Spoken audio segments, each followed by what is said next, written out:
지난 7월 16일 프랑스 축구 대표팀이 크로아티아 대표팀을 4대2로 이기면서 2018년 러시아 월드컵에 막이 내려졌습니다. 아쉽게도 우리나라는 16강에 진출하지 못했지만 독일을 2대0으로 꺾으면서 전 세계에 가능성을 보여주었습니다. 특별히 이번 월드컵에서 활약한 나라를 두고 언론들은 황금 세대라고 불렀습니다. 월드컵 4강에 오른 프랑스, 벨기에, 크로아티아, 잉글랜드 모두 재능 있는 세대를 잘 키워냈고 그들이 마음껏 활약할 수 있도록 세대 교체에 성공한 나라였기 때문입니다. 그래서 더더욱 황금 세대라는 말이 많았던 월드컵이었습니다. 우리나라 대표팀에 대해서도 손흥민 선수를 중심으로 황금 세대를 키워내야 한다는 말들이 많았습니다. 그만큼 한 세대를 키워내는 일이 중요하기 때문입니다.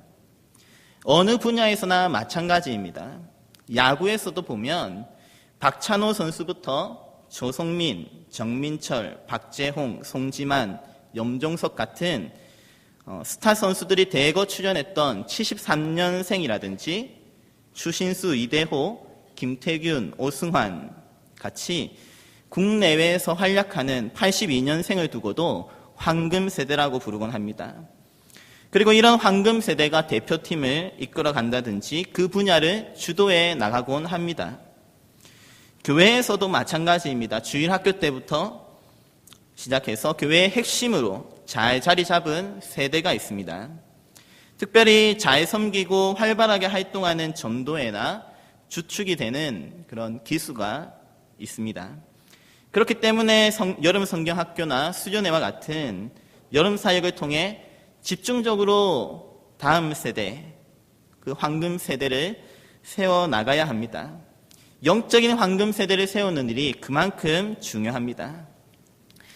성경에도 보시면 위기의 순간에 뛰어난 재능을 발휘했던 그 황금 세대가 종종 등장하곤 합니다.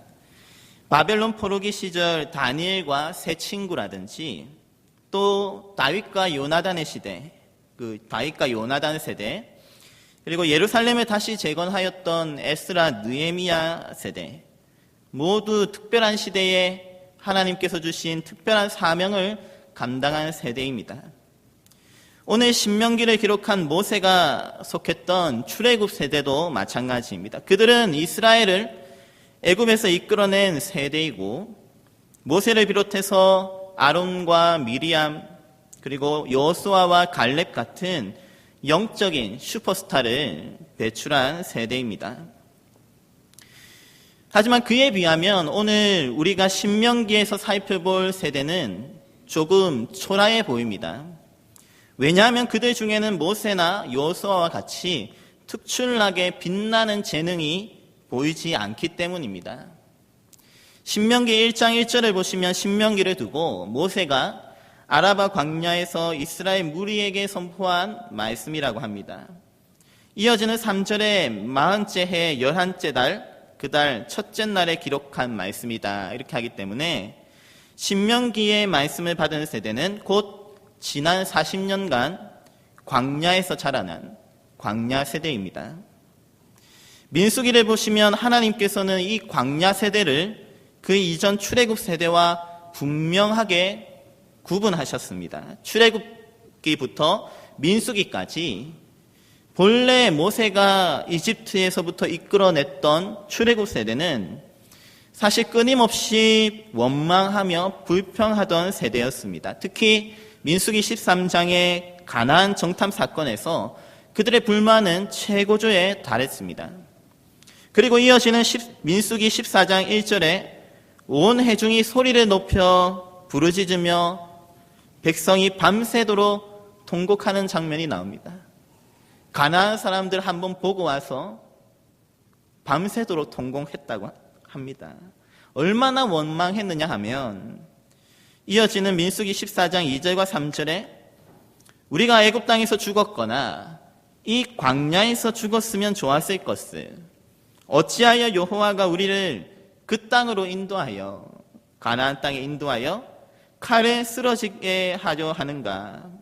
우리 처자가 사로잡히리니 애굽으로 돌아가는 것이 낫지 아니하냐? 그러면서 4절에 그들은 실제로 모세가 아닌 다른 지휘관을 세워서 애굽으로 돌아가려 했습니다.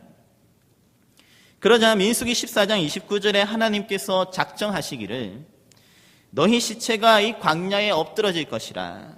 너희 중에서 20세 이상으로 계수된 자, 곧 나를 원망한 자 전부가 30절 여분네의 아들 갈렙과 눈의 아들 여호수아 외에는 내가 맹세하여 너희에게 살게 하리라 한 땅에 결단코 들어가지 못하리라. 31절 너희가 사로잡히겠다고 말하던 너희의 유아들은 내가 인도하여 드리리니 그들은 너희가 싫어하던 땅을 보려니와 너희의 시체는 이 광야에 엎드러질 것이라고 말씀하셨습니다. 이렇게 갈렙과 여호수아를 제외하고 모세를 포함한 출애굽 세대가 다 엎드러질 때까지 40년의 광야 생활이 시작되었고 이 40년 동안 광야라는 열악한 환경에서 자라난 광야 세대가 결국은 가나안을 정복하였습니다. 생각해보면 참 이상합니다. 그들이 광야에서 무엇을 배우겠습니까? 그래도 이전의 출애굽 세대는 숙련된 그 일꾼들이었습니다. 당시 고대 세계에서는 가장 앞서간다고 하는 이집트의 건축술을 배웠고 노동으로 단련된 사람들입니다. 이런 사람들이 가나안 땅에 가서 정착하면 얼마나 잘 살겠습니까?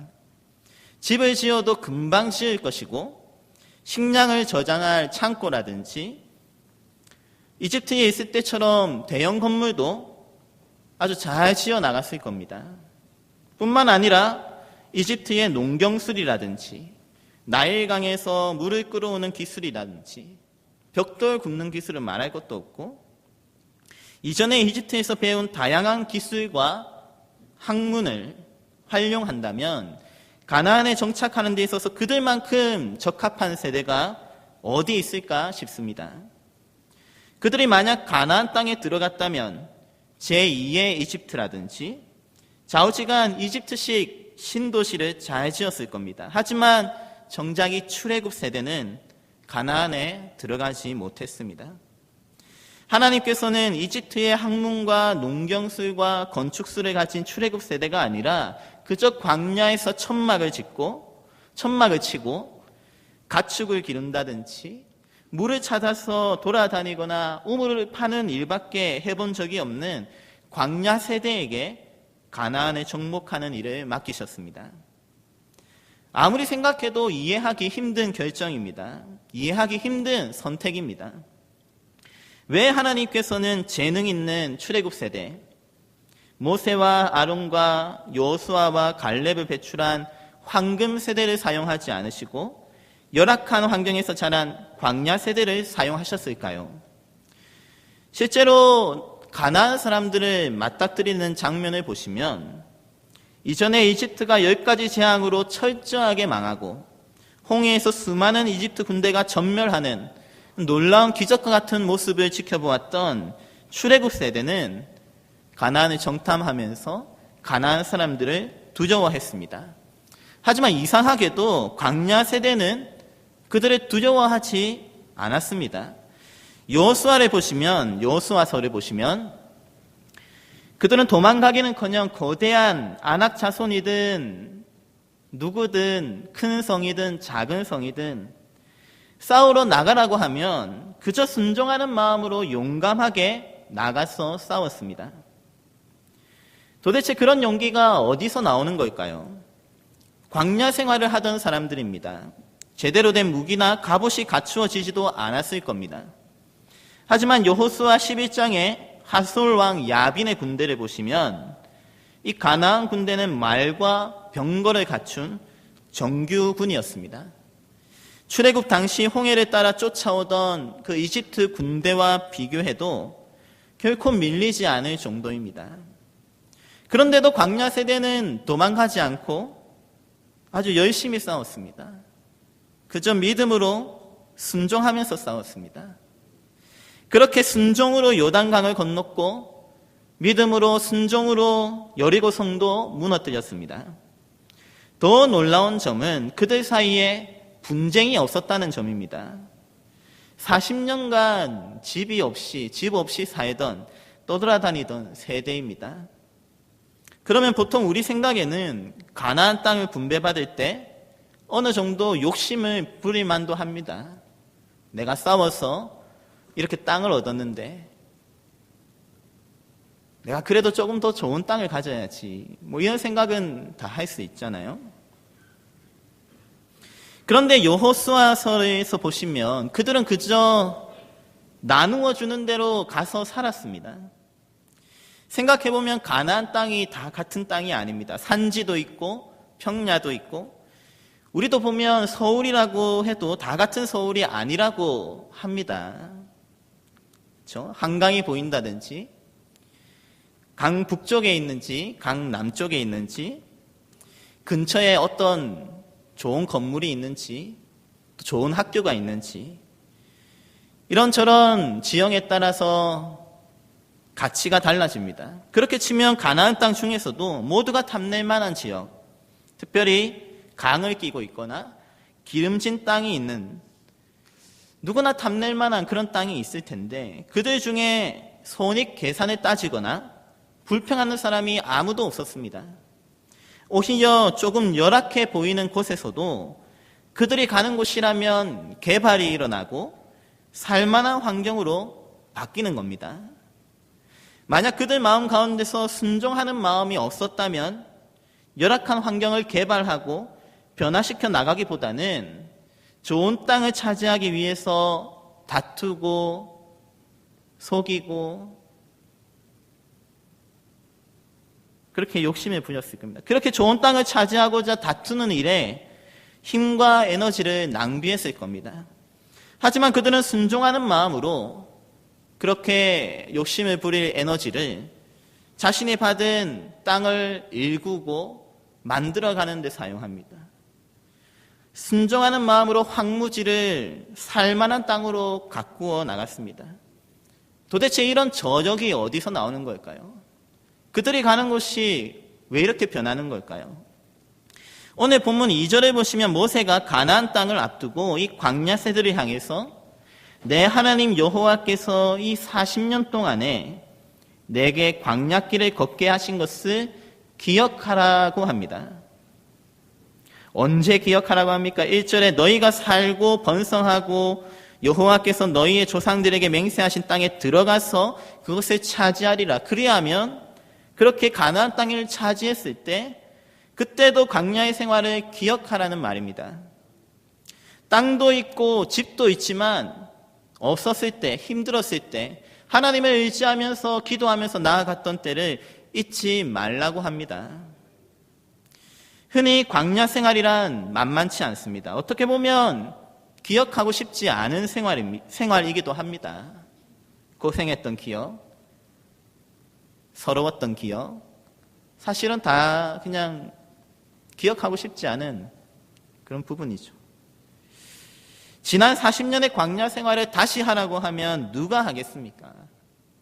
다시 고생하라고 하면.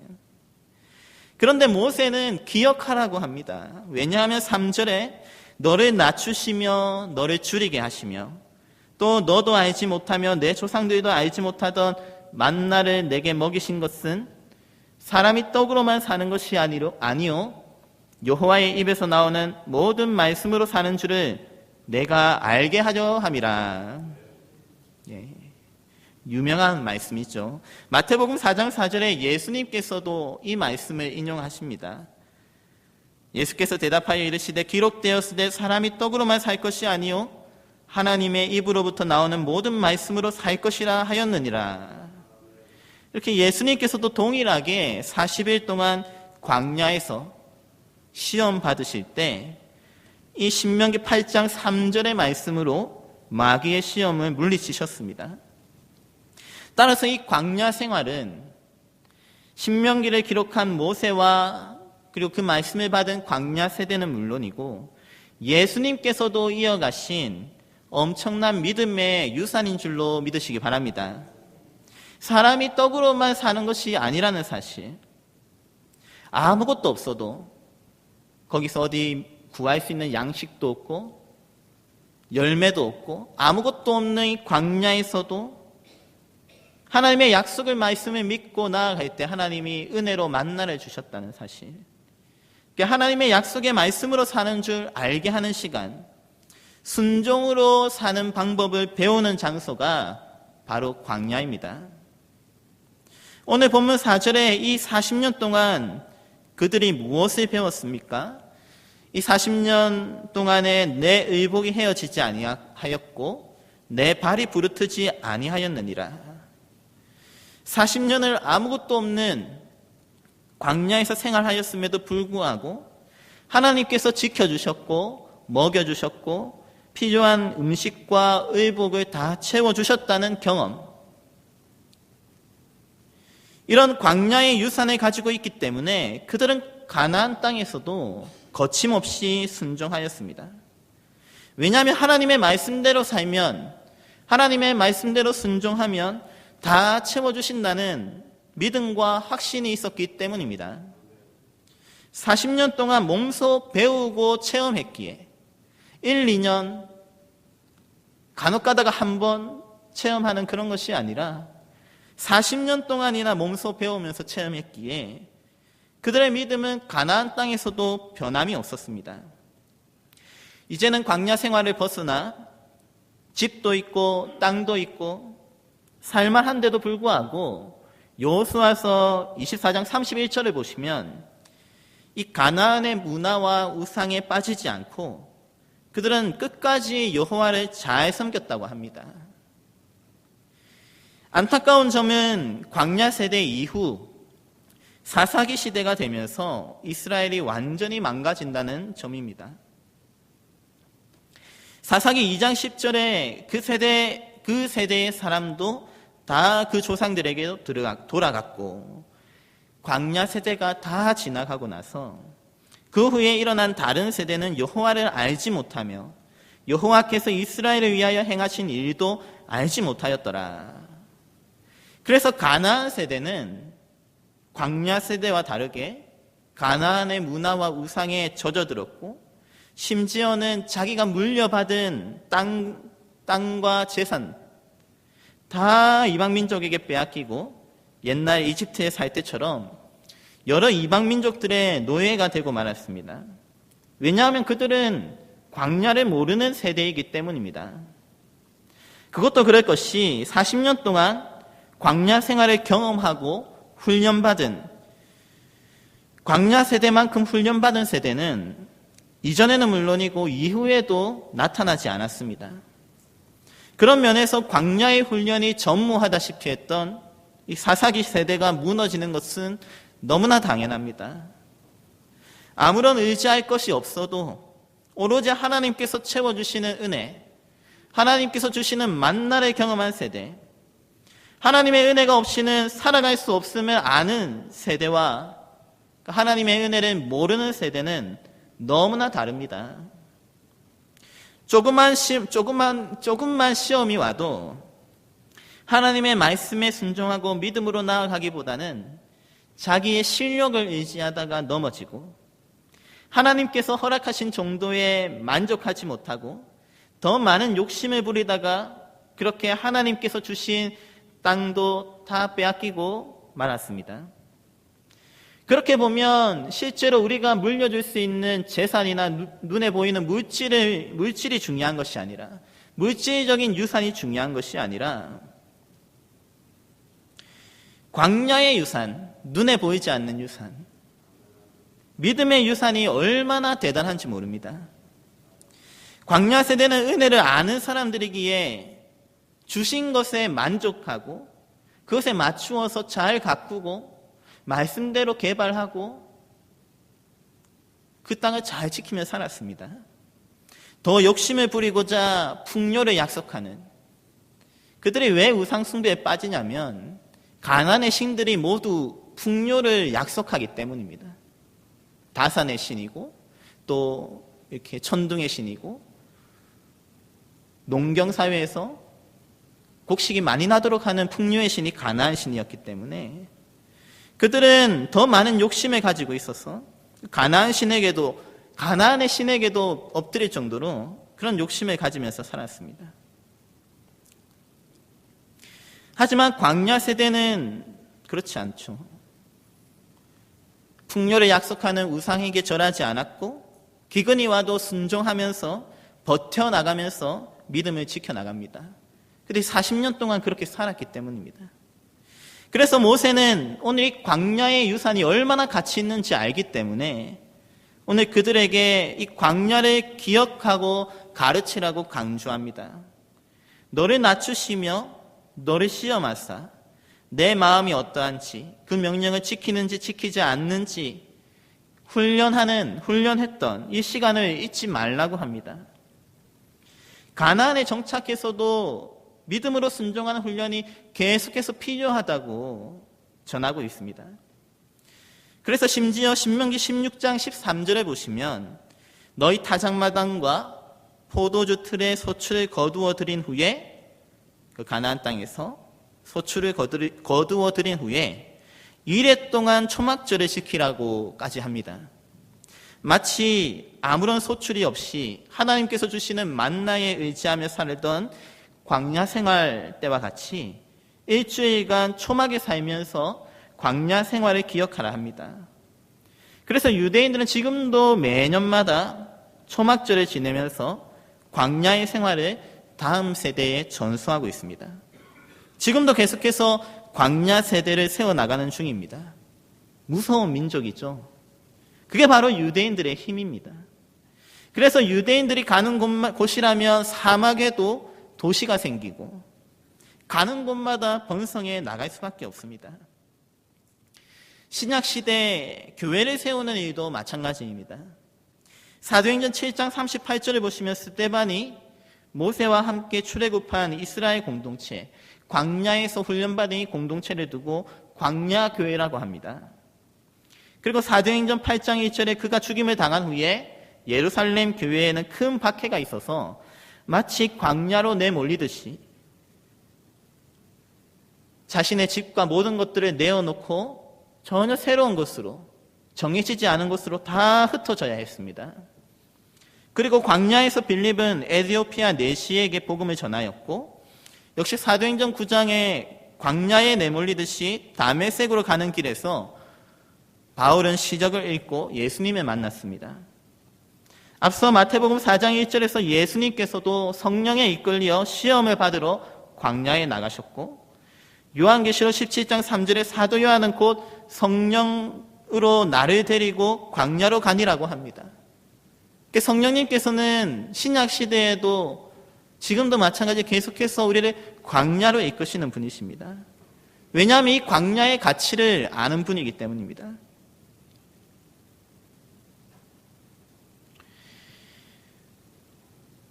그렇게 성령께서는 늘 우리를 광야로 이끄시고, 역시 광야에서 사람이 떡으로만 사는 것이 아니라 하나님의 말씀에 순종하면서 함으로 살아간다는 광야의 유산을 배우게 하시고 훈련하게 하시는 줄로 믿으시기 바랍니다.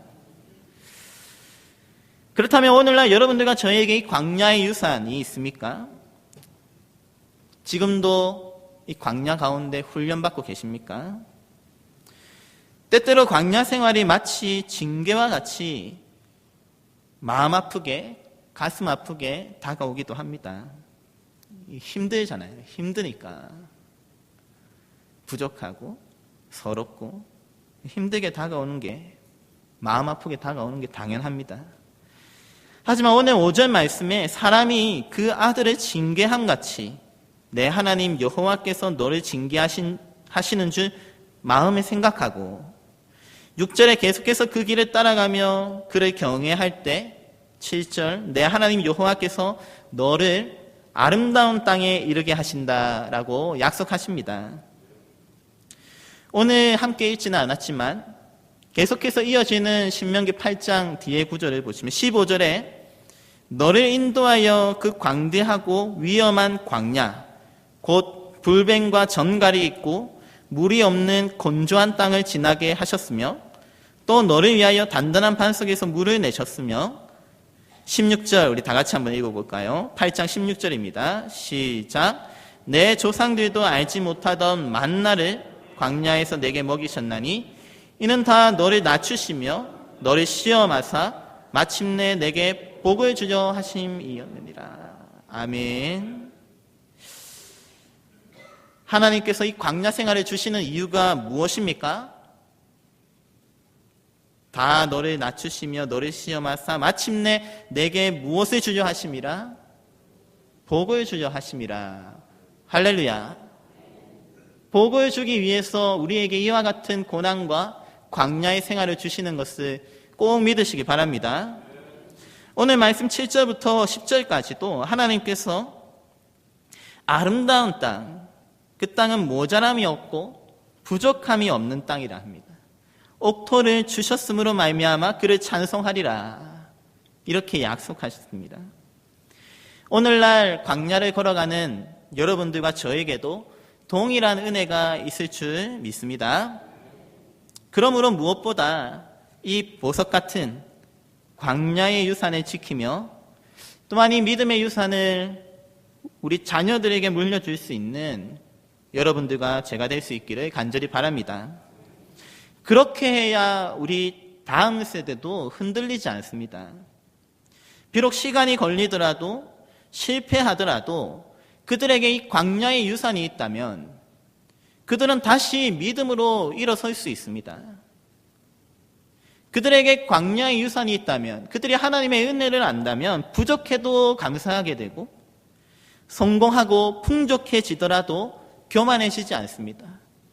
자기를 낮추게 되어 있습니다. 무엇보다 이 광야의 유산이 없으면 아무리 풍족한 가나안 땅을 물려주어도 이 자녀들이 지켜내지 못합니다. 하나님을 의지하지 않는다면 아무리 좋은 땅을 물려주어도 결국은 다 빼앗기고 다른 누군가에게 넘어가게 되어 있습니다.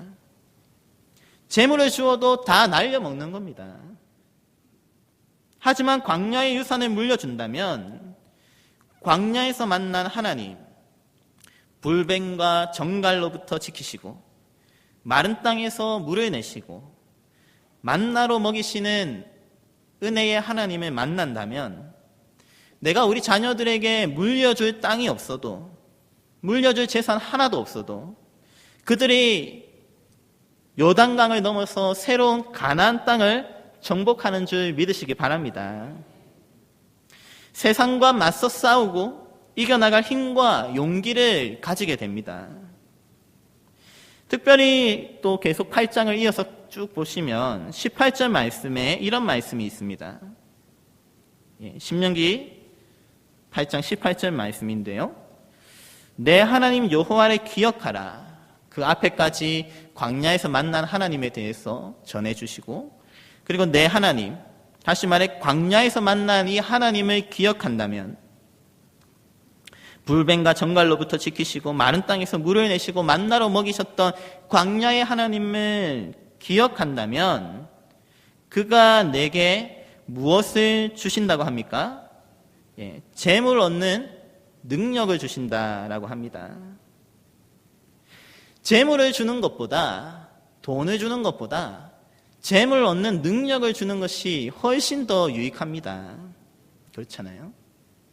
돈을 주어도 그걸 잘 간수하지 못하고 지켜내지 못하고 더 많이 불려나갈 수 있는 지혜가 없으면, 능력 없으면 줘도 아무 소용이 없는 거잖아요. 그런데 이런 재물 얻는 능력은 하나님께서 주시는 능력이라고 합니다. 비록 우리 자녀들에게 재물을 물려주지는 못할지라도 재물 얻는 능력을 주시는 하나님을 물려주시기 바랍니다. 하나님을 의지하고 말씀에 순종하면서 사는 신앙의 유산, 광야의 유산을 부지런히 전수해 나가는 우리 충신교회가 되기를 간절히 바랍니다. 우리 신앙생활은 그렇습니다. 늘 혹시 이 땅에서의 생활은 모두가 광야일 수도 있습니다. 천국의 가나안 땅에 들어가기 전까지 30년이고 40년이고 우리 신앙생활은 광야의 생활일 수도 있습니다. 하지만 이런 신앙생활을 이어가는 가운데 내가 먼저 광야의 하나님을 만나며 하나님께서 채워주시는 은혜를 경험하고 그리고 부지런히 광야의 유산을 모아간다면 결국 하나님께서 복을 허락하여 주실 줄 믿습니다. 이런 믿음으로 우리가 이 믿음의 자리를 지켜나가야 되고 더 기도해야 되는 줄로 믿습니다.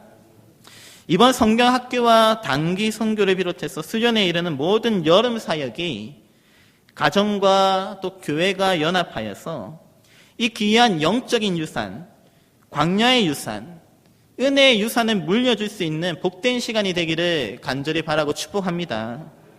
그리하여 이 시대를 정복하는, 이 악한 시대를 정복하고 바르게 가꾸어 나가고 아름다운 땅으로 세워나갈 수 있는 광야 세대가 우리 가정과 또 우리 충신교회 가운데 일어나기를 주님의 이름으로 축원합니다. 함께 기도하도록 하겠습니다.